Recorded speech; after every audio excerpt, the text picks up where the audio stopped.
नमस्कार साथियों, एक बार फिर से आप सभी का बहुत सारा स्वागत है लोधई क्लासेस के बीए प्लेटफॉर्म पर। दोस्तों, थर्ड ईयर में एक सब्जेक्ट आपका बचा हुआ रह गया था, आहार एवं नैदानिक पोषण वाला, है ना। तो दोस्तों, ये आहार और नैदानिक पोषण जो न्यूट्रिशन वाला जो सब्जेक्ट है आपका, अधिकतम छात्र इसे वोकेशनल में लेते हैं। तो आज हम थर्ड ईयर के अंतर्गत ना बीए, वैसे तो बीए थर्ड ईयर क्लास लेता हूँ तो बीए थर्ड ईयर ही बोलने में आता है, बट वोकेशनल में ये बीएसए में भी हो सकता है और बीकॉम में भी हो सकता है, बीबीए में भी हो सकता है और बीएचएससी में भी हो सकता है और बीसीए में भी हो सकता है। तो जितने भी छात्र थर्ड ईयर वाले हैं और जिनके वोकेशनल में आहार एवं नैदानिक पोषण वाला सब्जेक्ट है, निश्चिंत हो जाइए। आज मैं आपको कुछ ऐसे क्वेश्चन देने जा रहा हूं, 15 ऐसे क्वेश्चन दूंगा या 10 महत्वपूर्ण क्वेश्चन देने वाला हूं, है ना। तो जो कि आपके एग्जाम के लिए बेस्ट से भी बेस्ट होने वाले हैं। जो प्रश्न मैं आपको आज दे रहा हूं, उन प्रश्नों को, मात्र उन प्रश्नों को कर लीजिए, उससे बाहर जाने की आपको जरूरत ही नहीं पड़ेगी। एक भी प्रश्न आपको बाहर से नहीं करना है, सिर्फ इन्हीं प्रश्नों की तैयारी कर लीजिए। आप, मैं गारंटी के साथ बोलता हूं दोस्तों, 90% तक आप इस मॉडल पेपर के माध्यम से अचीव कर सकते हो। तो चलिए शुरू करते हैं अपना आज का सेशन। में फिर रिपीट कर दूं, बीए, बीएससी, बीकॉम सभी थर्ड ईयर वाले बच्चों के लिए समान रूप से उपयोगी होगा आज का सेशन। लेते हैं पहला क्वेश्चन। इसकी आंसर शीट कैसे मिलेगी, कहां से मिलेगी, पीडीएफ नोट्स कहां से मिलेंगे, ये सब सेशन के लास्ट में बताने वाला हूं। बहुत छोटा सा सेशन होने जा रहा है, तो चलिए शुरू करते हैं फटाफट। पहला प्रश्न है, भारत में प्रमुख राष्ट्रीय स्वास्थ्य कार्यक्रमों की शुरुआत और उनके विकास का वर्णन करना है। तो भारत में जब राष्ट्रीय स्वास्थ्य कार्यक्रम कब कब शुरू हुए थे, उनका विकास कैसे कैसे हुआ, सारी बातें इस प्रश्न के अंदर करने को मिलेगी। अगला प्रश्न है, राष्ट्रीय पोषण अभियान के अंतर्गत भारत सरकार द्वारा कुपोषण की समस्या से निपटने के लिए कौन कौन से प्रमुख उपाय किए गए हैं। योजना के उद्देश्य, महत्व और लाभ सब कुछ बताना है आपको। तो कुल मिलाकर कुपोषण वाली जो समस्या थी, उस समस्या से निपटने के लिए सरकार ने कौन कौन से अभियान चलाए हैं, कितने सफल रहे हैं, उनके उद्देश्य, महत्व और लाभ क्या क्या रहे हैं, सारी बातें प्रश्न नंबर 2 में। प्रश्न नंबर 3 है, लेख लिखने के लिए बोल रहा है स्वास्थ्य सेवा महानिदेशालय पर और फूड कॉर्पोरेशन ऑफ इंडिया पर। ठीक है। अगला प्रश्न है, आहार एवं पोषण विशेषज्ञ की विभिन्न कार्य भूमिकाओं और उनके कार्य क्षेत्रों का वर्णन आपको करना है। तो सिंपल सिंपल प्रश्न है। अंडरलाइन जहां कर रखा है वो प्रश्न की मुख्य भूमिका, मुख्य टर्म है। ध्यान रखिएगा जहां से आपको प्रश्न पूछे जा रहा है, तो जहां अंडरलाइन प्रश्न पढ़ते वक्त अंडरलाइन जहां पर कर रखा है ना, उस पर थोड़ा सा जोर दे पढ़ते समय, आपकी हैबिट बन जाएगी। फिर जब एग्जाम सेंटर में प्रश्न पढ़ोगे ना, तो आपका सीधा फोकस वहीं जाएगा जो प्रश्न में एक्चुअल में पूछा गया है। अगला प्रश्न है, स्वास्थ्य संकेतकों की परिभाषा, उनके विभिन्न प्रकारों का वर्गीकरण एवं प्रत्येक प्रकार की प्रमुख विशेषताओं का वर्णन कीजिए। सिंपल प्रश्न है, कुछ भी अलग नहीं है ना। एकदम वैसे प्रश्न नहीं कि उलझन वाले प्रश्न हो। अगला प्रश्न क्या है, प्राथमिक स्वास्थ्य देखभाल क्या होती है, स्वास्थ्य देखभाल सेवाओं की मूलभूत संकल्पनाओं के साथ इसका वर्णन करें विस्तार में, है ना। चलिए स्क्रीनशॉट लेना, स्क्रीनशॉट ले लीजिए। जिनको नोट डाउन करना, वीडियो को रोक करके और नोट डाउन कर लीजिएगा। चलिए आगे बढ़ते हैं, प्रश्न नंबर 7 की ओर बढ़ेंगे। प्रश्न नंबर 7 है, रोग निरोधक क्या होता है, इसके प्रकार और विशेषताएं बताइए। सिंपल वे में, रोग निरोधक क्या है ना, एंटीबायोटिक, है ना। प्रकार बताना है, अर्थ बताना है और विशेषता बतानी है। प्रश्न नंबर 8 है, भारत में प्रमुख निवारक स्वास्थ्य कार्यक्रम क्या है। प्रमुख निवारक स्वास्थ्य कार्यक्रम, जिसे प्रोफिलॉक्सिस, प्रोफिलॉक्सिस, है ना, माफ कीजिएगा, प्रोफिलॉक्सिस कार्यक्रम कहा जाता है इसको। तो ये क्या है और इसके उद्देश्य, कार्यान्वयन कार्यान्वयन और इसके प्रभाव।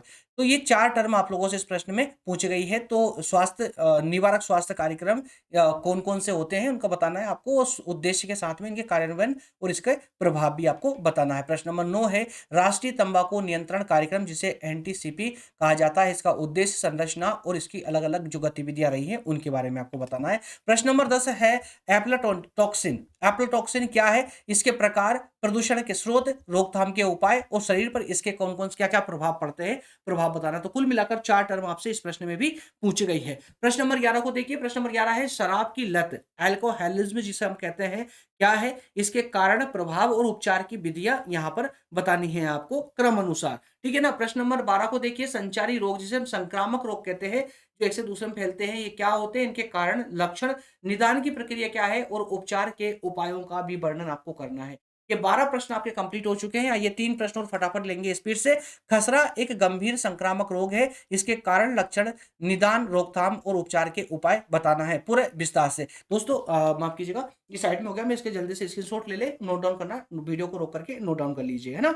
चलिए आगे बढ़ते हैं। प्रश्न नंबर 13 है, खसरा एक क्या है? गंभीर संक्रामक रोग है। इसके कारण, लक्षण, निदान, रोकथाम और उपाय, है ना? उपचार के उपाय। ये सब कुछ आपको यहाँ बताने के लिए कहा जा रहा है। तो जब भी आप नोट्स बनाएँ या बुक से पढ़ें, इस प्रश्न का आंसर निकालें, तो जहाँ-जहाँ अंडरलाइन कर रखी है ना, इन सब के आंसर मिलना चाहिए, है ना? इस प्रश्न तभी कंप्लीट होगा जब इस जो जहाँ-जहाँ अंडरलाइन है, वो सबके आंसर आपको मिल जाए। अगला प्रश्न है, प्रधानमंत्री मातृ वंदना योजना क्या होती है और यह गर्भवती और स्तनपान कराने वाली माताओं के लिए किस प्रकार से सहायता प्रदान करती है? समझाइए।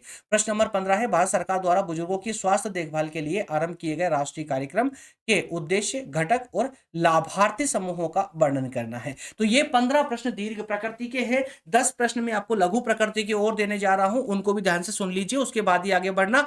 लेक्चर को बीच में मत छोड़िएगा दोस्तों, बहुत इंपॉर्टेंट सेशन आपका छूट जाएगा नहीं तो ना। चलिए जल्दी से स्क्रीनशॉट ले लीजिए या फिर नोट डाउन कर लीजिए, जिनको भी नोट डाउन करना है।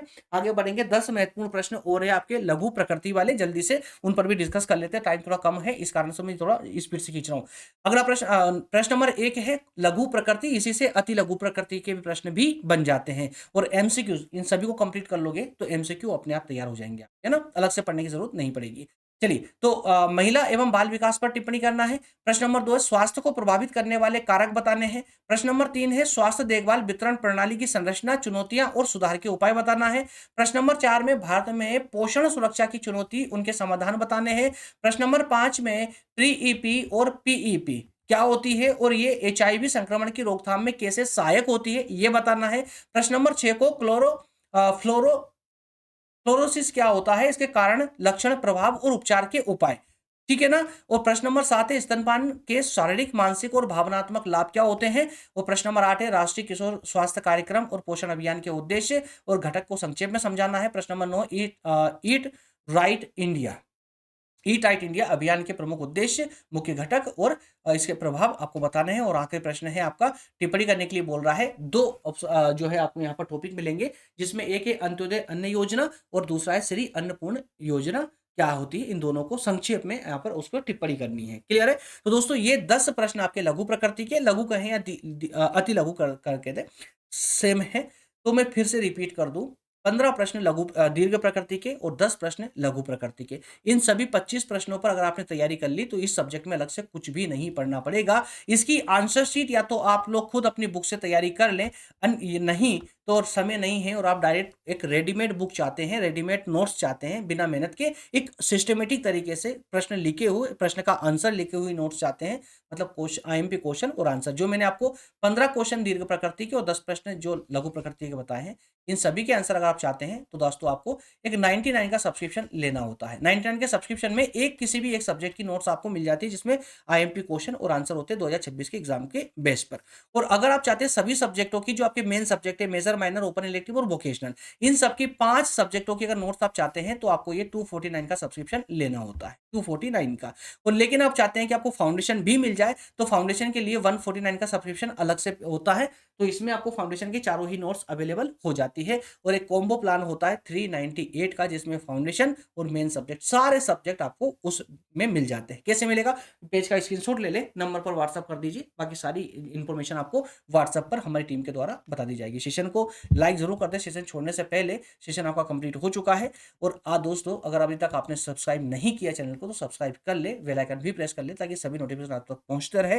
मिलेंगे अगले फिर एक नए मॉडल पेपर के साथ में। कमेंट करके मुझे बताइएगा और कौन सा सब्जेक्ट ऐसा है जो छूट गया है, अभी तक कवर नहीं हुआ, कमेंट में बताइएगा। मैं उस पर जल्दी से सेशन लाने का प्रयास करूंगा। मिलेंगे नेक्स्ट सेशन में। बहुत बहुत धन्यवाद, थैंक यू।